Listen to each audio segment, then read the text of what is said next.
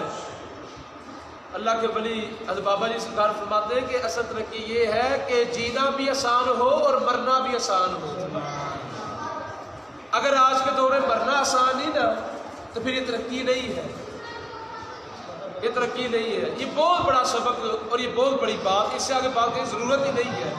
آپ اگلے ہفتے تک سوچتے رہیں تو پھر بھی آپ کو اس کا معنی سمجھ نہیں آ سکتا کہ زندگی کے اندر جینا تو آسان ہے کیونکہ جینے کے لیے تو آئے ہیں، لیکن اس جینے میں اگر مرنا مشکل ہے تو وہ ترقی نہیں ہے۔ جب آگے ہزاروں سال کے خواب آپ کو دکھائے جائیں تو پھر مرنا مشکل ہے۔ یہی کام یہود و نصارہ نے کیا ہے آپ کے ساتھ، آپ کے بچوں کے ساتھ۔ اتنا سا بچہ بھی ہوتا نہیں، اسکول بھیج دو، اس کو کلمہ آتا ہے نہیں آتا کوئی پتہ نہیں، اسکول بھیجو، کیوں؟ بڑا افسر بنے گا۔ یہ خیال کس نے دیا ہے؟ وہ دین جو آپ کو اگلے لمحے کبھی نہیں کہتا کہ آپ کے زندہ ہونے کی کوئی گارنٹی ہے۔ قرآن کہتا ہے گارنٹی ہے، زندگی تو بلبلا ہے، پانی کا بلبلا ہے۔ بھئی قرآن تو کہہ رہا ہے ناقص ہے زندگی انسان کی۔ بتاؤ کہ کہیں کسی اللہ کے نبی نے پلاننگ کی ہو، یار کوئی ایک بات بتاؤ نا، فلاں نبی نے 20 سال اگلے کی پلاننگ کر لی، آپ کی حکومتیں کہیں چلتی ہے 100 سال کی پلاننگ کر کے، اور دین آپ کو پلاننگ کا کہتا ہی نہیں ہے۔ پھر یہ نام نہاد فیملی پلاننگ والے بھی اٹھائے، منصوبہ بندی والے۔ 1952 1952 سے یہ لوگ آپ کے پیچھے ہیں کہ بچے دو ہی اچھے، بچے دو ہی اچھے، بچے دو ہی اچھے۔ پر صدقے جائیں ادھر ایک پشاور کے ہاں ایک پٹھان کے 5 بچے ہو گئے۔ اللہ رب العزت نے تماچا مارا ان فیملی پلاننگ کرنے والوں کو۔ جو میری پلاننگ ہے وہ اعلیٰ پلاننگ ہے۔ تم سمجھو انسان زیادہ ہوں گے، آبادی زیادہ ہوگی، فصل کم ہوگی۔ ارے انسان تمہاری غلطی ہے، تمہاری سوچ ہے، تمہارا قصور ہے۔ وہ تو کن کہہ دے تو ساری مخلوق کا رزق ایک جگہ پہ جمع فرما دے، کن کہہ دے، لیکن اس کن کا یقین کسے؟ یہی بات بابا جی بس سمجھانا چاہ رہے ہیں کہ مرنا آسان کیسا ہے اور کیسے ہوگا۔ اگر دیکھ رہے تھے ایک واقعہ سنا کے بعد آسان کر دوں۔ حضرت خواجہ فرید الدین عطار رضی اللہ تعالیٰ عنہ، عطاری دور، وہ تاتاریوں نے جب حملہ کیا بغداد میں، اس دور میں آپ شہید ہوئے۔ تو خواجہ فرید الدین ابھی خواجہ نہیں، ولی نہیں، رضی اللہ تعالیٰ عنہ کا لقب نہیں لگتا، خالی فرید تھے۔ دکان کس کی ہے؟ خوشبو کی۔ عطار کہتے ہیں پرفیوموں کام کرنے والا، عطر کام کرنے والا۔ ایک وہ جو باہر درویش ہے دکان کے باہر، اس نے کہا حضور کیا آپ کے پاس وقت نہیں کہ اللہ کے لیے آپ کچھ وقت دے سکو؟ انہوں نے کہا بابا کام کر، تو اپنا کام کر، میں نے بھی دکانداری کرنی ہے۔ آپ نے اگنور کر دیا، بات کا انکار کر دیا۔ اس نے کہا کہ اگر تمہارے پاس آج اتنا بھی وقت نہیں کہ تم نماز پڑھ سکو، تم حضور کا ذکر کر سکو، درود پڑھ سکو، تو پھر تم مرو گے کیسے؟ وہ وقت تمہارے پاس کہاں سے آئے گا؟ مرنے کے لیے بھی تو وقت چاہیے، چاہے سیکنڈ کا کروڑواں حصہ ہی نہ ہو، وہ کروڑواں حصہ بھی ہو، اگر روح نکلنے کا من تو وقت تو چاہیے۔ تو کیسے تم جناب اپنا مرو گے؟ ہے تمہیں پتہ وقت ہی نہیں۔ آگے سے آپ نے تمسکر اڑاتے ہوئے سے ہمارے نوجوان ہنستے ہیں بزرگوں پہ، تو آپ نے تو سا مذاکر کہا، آپ نے کہا بابا تو کیسے مرے گا؟ آپ نے کہا دیکھا جاتا میں کیسے مروں گا؟ تو آپ نے کہا دکھا۔ تو بابے کے پاس صاف آتا چادر تھی، وہ فرش پہ لیٹا، اوپر چادر لی، کلمہ پڑھا، جب آپ نے اس کو اٹھایا تو اس کی جان پرواز کر چکی روح۔ لو جی اس کے بعد پھر فرید الدین بنا، پھر فرید الدین بنا۔ یہ واقعے نے بدل دیا، دکان بیچ ڈالی، پھر اللہ کے ہو گئے۔ مسلمان کون جو موت سے نہ ڈرے؟ آج کی ترقی نے، اب واسف صاحب کی بات کو سمجھیں، آج کی ترقی نے آپ کے دل میں موت کا خوف ڈال دیا ہے۔ اب آپ مرنا نہیں چاہتے، لیکن پھر بھی موت کب آتی ہے آپ کو پتہ ہی نہیں لگتا۔ لو جی حجر ٹھیک سکتا سی ہارٹ اٹیک ہوا پتہ ہی لگا۔ وہ لوگ تھے مرنے سے تین مہینے پہلے بتاتے تھے کہ ہم جا رہے ہیں۔ جن کو موت سے ڈر نہیں تھا ان کو مالک بتا دیتا تھا، اے میرے بندے تیاری کر لے، آ میرے پاس، آ جا میرے پاس۔ حسین پاک کو نہیں بتایا، میرے آقا کی زبان سے. تو بتاؤ کہیں حسین لڑکھڑائے ہو، ڈگمگائے ہو؟ نہیں. وہ بچپن سے حضور نے آپ کو استقامت کا پہاڑ بنایا. موت کی آنکھوں میں آنکھیں ڈال کر جس نے دیکھا ہے وہ حسین ہے. ہم اپنے آپ کو کہتے ہیں حسینی ہے، پر موت سے ڈرتے ہیں کیونکہ ہمارے خیالات بہت وسیع ہیں. ہمیں گھومنے والی کرسی دکھائی جاتی ہے، ٹھیک ہے، اعلیٰ دفتر دکھایا جاتا ہے، اے سی لگا دکھایا جاتا ہے، ملازم دکھائے جاتے ہیں. نہ یہ ہمارا دین کیا دکھاتا ہے؟ بہشت ہوگی، بہشت میں حضور ہوں گے، حضور کے ساتھ ہم ہوں گے. ہماری تو یہ کہتا ہے. میرے آقا نے کیا بتایا ہے، کیا دکھایا ہے؟ میرے صحابہ جو مجھ پر اپنی زندگی میں سب سے درود پڑے گا وہ بہشت کے اندر میرے ساتھ ہوگا. حضور نے ہمیں یہ دکھایا ہے. میرے حضور نے فرمایا جس نے ایسے بچے مسکین کے اوپر ہاتھ رکھا، اس کی تربیت کی، اس کو پالا پوسا، تو جب وہ اللہ کے حضور حاضری دے کر بہشت میں آئے گا تو میں اور وہ ایسے ہوں گے. میں جس طرح 2 انگلیاں ہیں، میں اور وہ ایسے ہوں گے.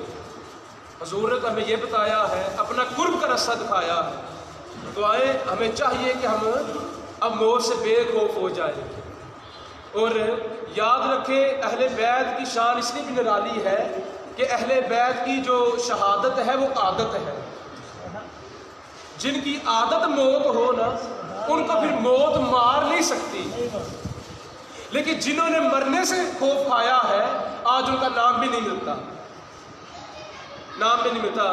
ایک حسین کے غلام ٹیپو سلطان، حسین کے غلام کی بات کر دو، ٹیپو سلطان رحمۃ اللہ تعالیٰ علیہ، وہ کتنے وزیر تھے جو مرنے سے ڈرتے تھے، آج ان کی قبر کا بھی کسی کو نہیں پتا. لیکن وہ شیر جس کا یہ قول آج بھی آپ سنتے ہیں کہ شیر کی ایک دن کی زندگی، شیر کی ایک دن کی زندگی یہ لومڑ گیدڑ جیسے جانوں کے 100 سالہ زندگی سے بہتر ہے. اگر جینا ہے تو خیالات کے جو زنجیریں آپ کے ارد گرد جکڑی ہیں ان کو توڑ کر جیو. ایک خیال اپنے ارد گرد باندھو، حضور کا خیال، حضور کی آل کا خیال، حضور کے صحاب کا خیال، اس کے علاوہ سارے خیالات کو چھوڑ دو. پھر جب موت آئے گی تو کیسے آئے گی؟ صوفیہ لکھتے ہیں کہ جو بندہ جس سلسلے بیعت ہوتا ہے، شرط ہے مرید کامل ہو، پیر سارے کامل ہیں، سلسلے سارے کامل ہیں، تم کامل بن. جو مرید کامل کے لیے کیا انعام ہے کہ اس کے پیر سے لے کے حضور تک، سبحان اللہ، سبحان پیر سے لے کے حضور تک تشریف فرما ہوتے ہیں کہ چل آؤ چلے. اللہ. پھر کسے پتہ لگے گا کہ روح کب نکلی؟ پھر کسے پتہ لگے گا؟ اور ایک روایت آتی ہے، میرے حضور فرماتے ہیں کہ جو اللہ والا ہوتا ہے اس کی موت کیسے آتی ہے؟ فرشتہ آتا ہے اور اپنے ہاتھ پر کلمہ لکھ کر، تیلی پر کلمہ لکھ کر لاتا ہے اور اس وہ قریب المرگ مرنے والے شخص کے اپنا ہاتھ دکھاتا ہے. وہ جب دیکھتے ہیں میرے یار کا پیغام ہے، کہتا چلا چل. پھر نہ وہ جاڑیاں ہیں، نہ وہ تنگیاں ہیں، نہ پھر خوف ہے. موت یقین جانے پہلے کبھی موت کے حوالے سے ہمارے مسلمانوں کو آج بھی کسی نے نہیں، کسی اللہ تعالیٰ نے کبھی کہا موت ایسے ہوتی ہے، موت ایسے ہوتی ہے. یہ تو اب ضرورت بنی ہے، ہمیں بتانا پڑتا ہے کہ جب گناہ گار کی موت ایسے ہوتی ہے. پہلے جتنے تھے سب موت سے بے خوف تھے. تو اس لیے سچا مسلمان وہ جو موت سے بے خوف ہو. میرے حضور نے فرمایا، صحابہ نے عرض کی یا رسول اللہ ایک دور آئے گا، آپ نے فرمایا ہے کہ میرے مسلمان، میرے امتیوں کے اوپر ظلم ہوگا، تشدد ہوگا. تو فرمایا، عرض کی یا رسول اللہ کیا اس وقت مسلمان تھوڑے ہوں گے؟ آپ نے فرمایا نہیں میرے صحابہ، مسلمان تھوڑے نہیں ہوں گے لیکن دنیا ان کے دل میں بس جائے گی، وہ ذلیل ہو جائیں گے. یعنی کیا مطلب؟ موت کا ڈر ہمارے اندر پیدا ہو جائے گا. تو اگر آپ محفل میں آتے ہیں تو حضور کے صدقے سے اس خوف کو دور کریں. اور شیطان کا سب سے بڑا ہتھیار خوف ہے، یاد رکھیں. شیطان آپ کو جو غربت کا خوف دلا کر حرام کاری کرواتا ہے، اور یہی خبیث موت کا خوف دیکھ کر آپ کو لمبی پلاننگ کرنے کے لیے خیالات پیدا کرتا ہے. آج کہیں شیطان کو تو دفع ہو، جب آئی ہے پیدا اس نے کیا، میں اپنی مرضی سے میں آیا تو اب اپنی مرضی سے کیوں جاؤں؟ جب اس کی مرضی سے آیا تو اس کی مرضی سے جاؤں گا، تو پھر وہ جب بلائے گا تو میں چلا جاؤں گا. اللہ میں عمل کرنے کی توفیق عطا فرمائے.